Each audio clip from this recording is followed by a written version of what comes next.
जय श्री महाकाल। क्या बिना गुरु के मंत्र जाप कर सकते हैं या साधनाएं कर सकते हैं?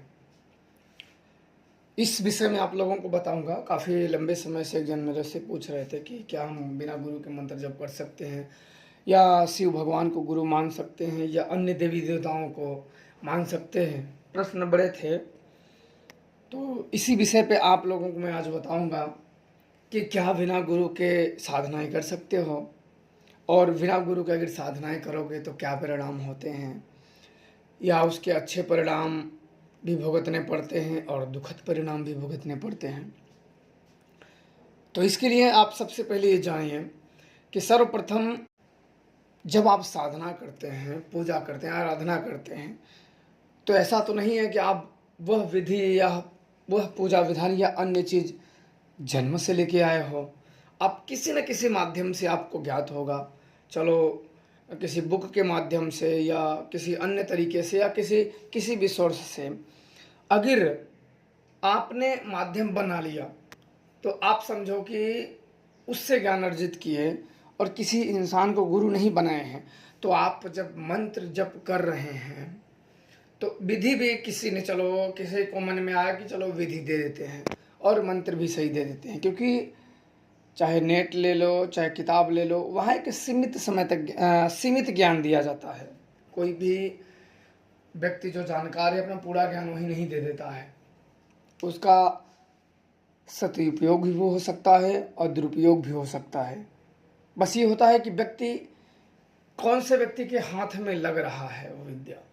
अगर दुष्ट व्यक्ति के हाथ में विद्या लगी तो उसका दुरुपयोग करेगा। दुरुपयोग का मतलब बिना गलती के भी गलती लोगों को दुखी करेगा, प्रताड़ना करेगा, समस्याएं पैदा करेगा।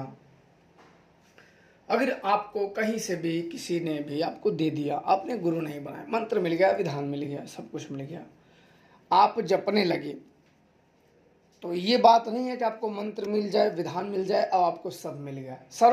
सबसे बड़ी चीज होती है कि उस शक्ति को प्रसन्न करना। उसमें अगर सच्चा मन ना लगाया जाए, सच्ची लगन ना लगाया जाए, तो कोई भी मंत्र तंत्र ऐसा नहीं है कि आपको प्रसन्न करा दे। कोई भी ऐसा मंत्र नहीं है।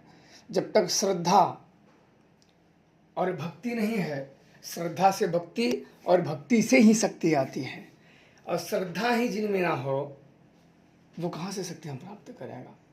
और इसके आगे की बात, अगर आपने जप करने लगे, कोई अगर आधम का, सबसे पहले कच्चे भूत या भूखे प्रेत आ जाते हैं, तो जाहिर सी बात है किसी व्यक्ति को, किसी भूत पिशाच को अगर आप खाना रख के बुला रहे हो, अगर वो अगल बगल से भटक रहा है तो आपका स्वीकार कर लेगा, तो आपको तकलीफ नहीं देगा। ध्यान रखना, नए लोग ज़्यादा यही करते हैं कि लोग सिखाने के, तो ध्यान रखना कि समस्या क्यों नहीं पैदा होती। इसलिए कि आप कुछ न कुछ दारू शराब या अड्ड सड्ड चीज़ रख देते हो जो कि वो खा लेते हैं। आपको क्यों, जब आप उन्हें खाना खिला रहे हो तो आपको क्यों परेशान करेंगे। और इसके बाद आपको सिद्धियां भी नहीं प्राप्त होती हैं। सिद्धियां कई कारणों से नहीं प्राप्त होती है। सर्वप्रथम, अगर मन उसका दुष्ट है, वो दुचरित्र है, दुष्ट प्रवृत्ति का है, अपनी दूसरों की जय से पहले अपनी जय सोचता है, कुछ हटाने, क्योंकि जब कोई ये समस्या या कोई बाधा को हटाने के अगर आपके दिमाग में विचार आ जाएंगे तो आप जाहिर सी बात है उस शक्ति पे ध्यान नहीं केंद्रित कर पाएंगे। आप अपने ही कामों में, जिस काम के लिए आप दुखी हैं, उसी काम के इर्द गिर्द आपकी बुद्धि और आपकी सोच भ्रमित रहेगी और उस देवी या अन्य शक्तियों पे आपका ध्यान केंद्रित नहीं हो पाएगा। और काफ़ी ज्ञानी जन, ऋषि मुनि सब बोलते हैं कि भाई ध्यान केंद्रित करो, ध्यान, सभी का यही कहना होता है कि ध्यान केंद्रित करोगे, दर्शन किसी भी शक्तियों का योग ध्यान पर निर्भर होता है। या तो आज साधना बैठो, कल उनको दर्शन चाहिए, परसों उनके प्रत्यक्ष चाहिए। तो ऐसा नहीं होता है, जितने उतावले बनोगे उतने ही भटकोगे। और उसके बाद अगर उस साधक के पास कोई भूत उसके ऊपर आक्रमण कर देता है, कोई प्रेत आक्रमण कर देता है या अन्य शक्तियां उसके आक्रमण कर देते, तो ऐसा मत मानना कि आपके ऊपर ही शक्तियां आ जाएंगी तभी तुम मानना कि मुझे परेशान कर दे। नहीं, ये शक्तियां आपके पीछे भी पड़ जाती हैं, ये आपके घर चली जाती हैं, किसी न किसी सदस्य को पकड़ लेती हैं, फिर झगड़ा, दरिद्रता किसी भी प्रकार के हानि हो जाना, कोई अचानक बीमार रहना, ये समस्याएं आपके घर पैदा हो जाती हैं और ये धीरे धीरे बड़ा रूप लेने लगती है। इसका बीज तो आपने ही लगाया है। अब बीज जब लगा दोगे, फिर अपने अस्तित्व से, अपने दुष्टता से या अपने अन्य तरीकों से, पूजा पाठ से, अड्डा सड्डे पूजा पाठ से जब सींचोगे, तो उस वृक्ष को आप ही सींच के लंबा करोगे, यानी उस भूत पिशाच या अन्य शक्तियों को आप ही सींच के बड़ा करोगे और आपका ही सर्वनाश कर देती है। और जब गुरु नहीं है तो आपको पता भी नहीं चलेगा, आपके साथ उस मंत्रों के साथ कोई अनुभव नहीं है कि क्या होगा क्या नहीं होगा। तो इसलिए आप लोग सदैव ध्यान रखना, गुरु ऐसा नहीं कि दुनिया में सब गुरु वो होता है जिसके पास शक्तियां हो, ज्ञान हो। बाकी तो गुरु तो सभी बनने के लिए तैयार है, पर आप लोग व्यर्थ की शक्तियों में और व्यर्थ की शक्तियां पाने के चक्कर में इतने लालच और अंधे ना हो जाए कि जो गुरु मिले, जो मिले उसको गुरु बना लो और बाद में फिर पछताना पड़े। क्योंकि शक्तियां इतना आसान नहीं होता है हासिल करना। ये शक्तियां होती हैं, अदृश्य शक्तियां होती हैं। ये सारे घर, बैकग्राउंड, आपकी सोच, आपकी नीयत, सब कुछ ये जानती हैं। एक कहावत है कि स्वच्छ पानी पीने लायक होता है, गंदा नहीं। और नीयत का साफ व्यक्ति ही शक्तियां पाता है। जिसकी नीयत में खोट है वो कभी भी प्राप्त नहीं कर सकता है। और नीयत खोट वाला आदमी कई लोगों को भटका देता है। ध्यान रखना, अगर एक बार जो सच्चा गुरु मिल गया तो उससे अगर एक गुरु का भटकना समाज के लिए बहुत हानिकारक होता है। वो कैसे होता है? अगर एक शिक्षक भटके तो वो एक ही भटकता है। अगर गुरु भटके तो 100 को भटका देगा, और 100 भटक गए तो फिर 1000 को भटका देंगे, और 1000 लाख को भटका देंगे, लाख करोड़ को भटका देंगे, और ऐसे ही एक भटकने की ही परंपरा चल निकलेगी। तो इसलिए गुरु को नहीं भटकना चाहिए और ध्यान रखना चाहिए कि गुरु की पहचान अगर आपके अंदर नहीं है तो आप कदापि शक्तियाँ नहीं प्राप्त कर सकते हो। और गुरु ही सच्चा ना हो, वो व्यक्ति जो सीखने वाला हो वो भी साफ सुथरा होना चाहिए। ऐसा नहीं कि आप साफ सुथरा ना हो, आपको बस शक्तियाँ चाहिए। लालच सभी को होती हैं शक्तियों की, पर देने वाला भी पारखी होना चाहिए कि जिसे वो दे रहा है क्या उस काबिल है भी कि नहीं।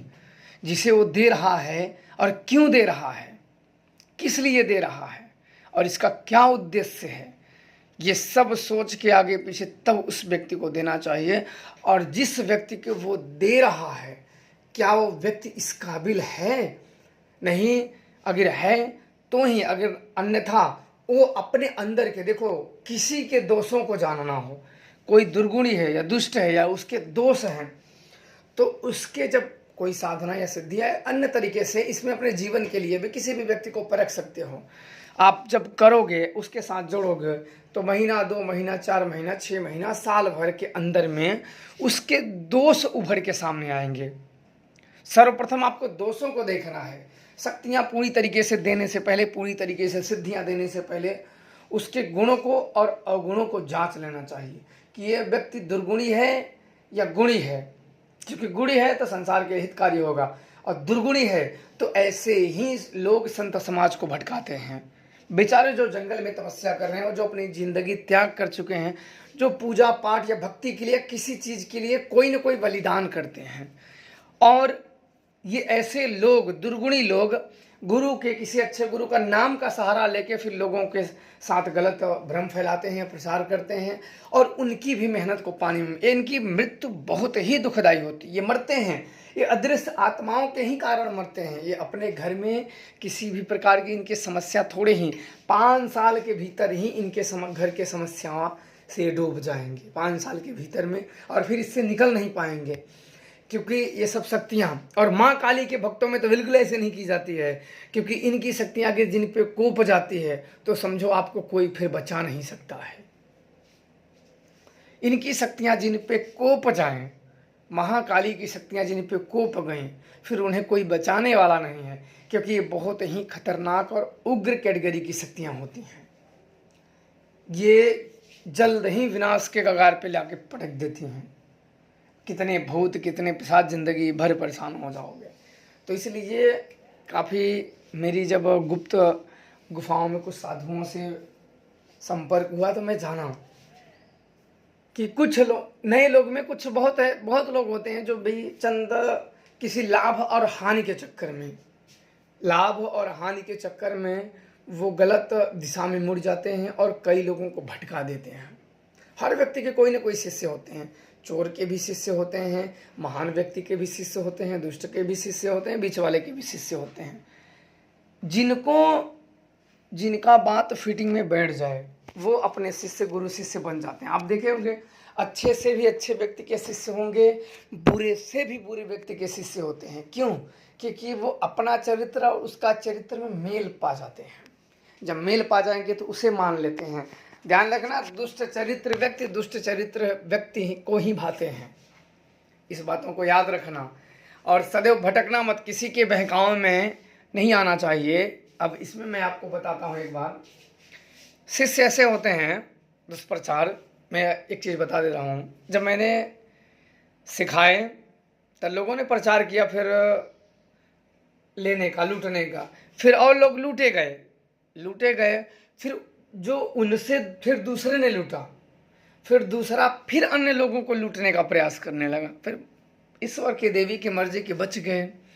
यही होता है कि गुणी और दुर्गुणी व्यक्ति का जब तक उसके दोष उभर के सामने न आए तब तक परखना बहुत मुश्किल होता है। उसके लिए समय दिया जाए और उसको परखा जाए, क्योंकि भाई सोने को भी अगर तराशा जाए, उसे खरा बनाया जाए तो उसे भी ताप दिया जाता है। तो इसलिए सोना बनना है तो तपना पड़ता है, और तपोगे और जो मेहनत से शक्तियाँ प्राप्त होती हैं कदर उसी की होती है। और जो आसानी से प्राप्त हो जाए, किसी के मेहनत द्वारा प्राप्त हो जाए, वो तो सर्वनाश कर देती हैं। क्योंकि बिना मेहनत के अगर शक्तियाँ प्राप्त हो जाए तो रास्ता भटक जाता है व्यक्ति, और मेहनत किया हुआ व्यक्ति, संघर्ष किया हुआ व्यक्ति कभी भी नहीं भटकता है। इसलिए सदैव संघर्ष करके शक्तियाँ प्राप्त करनी चाहिए।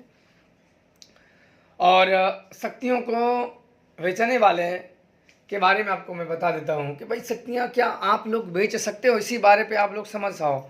क्या आप लोग भविष्य में किसी भी प्रकार की सिद्धि कर सकते हो तो किसी को बेच सकते हो? नहीं बेच सकते हो। और ये बेचने का जो भ्रम फैला गया है, ये समझो कि वही बात हुई ना, मैंने बता दिया है कि अगर शिष्य भटकेगा तो एक ही व्यक्ति भटकेगा, एक गुरु भटक जाएगा तो 100 को भटका देगा। क्योंकि एक गुरु के 100 शिष्य होते हैं, उससे ज़्यादा। मैं तो एक उदाहरण के तौर पे आपको समझा रहा हूँ।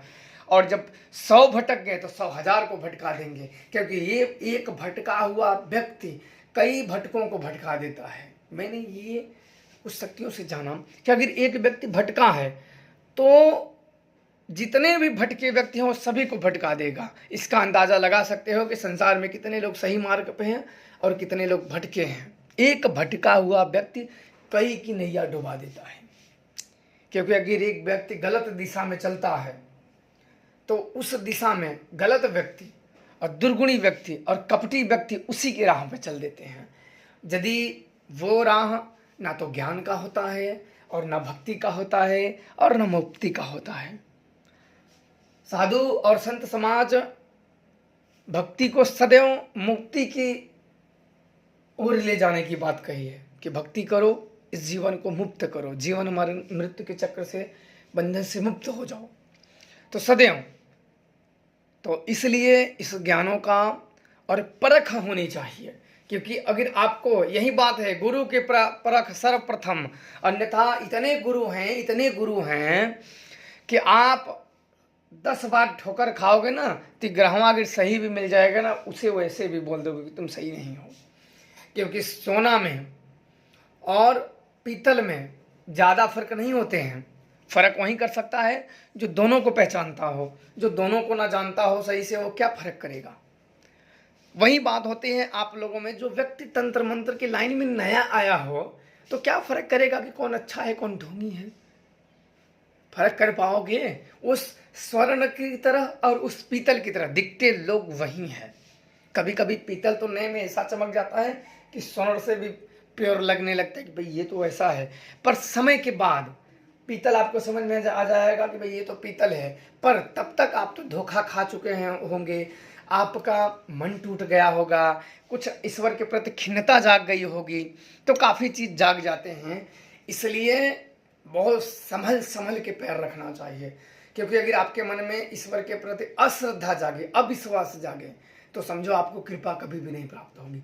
और जी कृपा नहीं प्राप्त होगी तो कोई भी मदद नहीं होगी, और आप और दुख के दलदल में, और दुख के दलदल में, और दुख के दलदल में फंसते जाते हो, और फिर समय आने पता नहीं इतना फंस जाते हो कि फिर कभी निकलने की राह नहीं मिलती है। तो इसलिए आप ध्यान रखना कि इस संसार में अच्छे बुरे को ढूंढना उस स्वर्ण और पीतल के समान है, जो शुरू में दिखते वही हैं, क्योंकि हमें परख नहीं होता है, हम जौहरी तो है नहीं कि तुरंत हमें जब हम सोना, क्योंकि भाई सीधी सी बात है कि आप तंत्र मंत्र के बारे में जब जाते हो सीखने, तो नए होते हो, तो आपको क्या पता है कि कौन सच्चा है कौन झूठा है, कोई शक्ति तो है नहीं कि आपको देखने से बता दे। और एक चीज़ आपको बता दूं, यूट्यूब पे ढूंढ के जल्दी गुरु ना बनाएं, क्योंकि यूट्यूब पे भी भाई गुरु तो हैं, सही भी हैं झूठे भी हैं, सभी ऐसे नहीं होते हैं, पर जो सत्य वाले का भी नाम बर्बाद करते हैं। और दूसरी बात होती है कि आप लोग शिष्य हो, आप लोग खुद यूट्यूब के माध्यम से जाते हो, तो आपके अंदर स्वयं श्रद्धा नहीं है, आप दूसरों को क्या दोष दोगे, गुरु को क्या दोष दोगे। गुरु कोई भी हो, कि आपको जबरदस्ती कोई बुलाता है, कोई भी गुरु हो, आप स्वयं जाते हो, और वहाँ जाने के बाद फिर क्या ढूंढने लगते हो, भाई ये ऐसा है वैसा है, ये है वो है। क्यों? क्योंकि आपके अंदर जो मलिनता है, दो कुप्रभाव है, दो दुष्ट भरे विचार है, उसको आप प्रकट करते हो, और अपने साथ कई दुष्टों को ले डूबते हो, क्योंकि वो भी उसी माध्यम से आए होते हैं। तो मन साफ रखोगे, गुरु कैसा भी हो, अगर भक्ति दे दिया आपको, तब परख होनी चाहिए, और मन साफ रखोगे तो पार हो जाओगे। यही बात है, मन सच्चा है तो पार हो जाओगे, मन सच्चा नहीं है तो इस भंवर की नैया में, पाप भरी नैया में डूब जाओगे, और कुछ भी नहीं होगा। तो करिए और खुश रहिए। जय श्री महाकाल।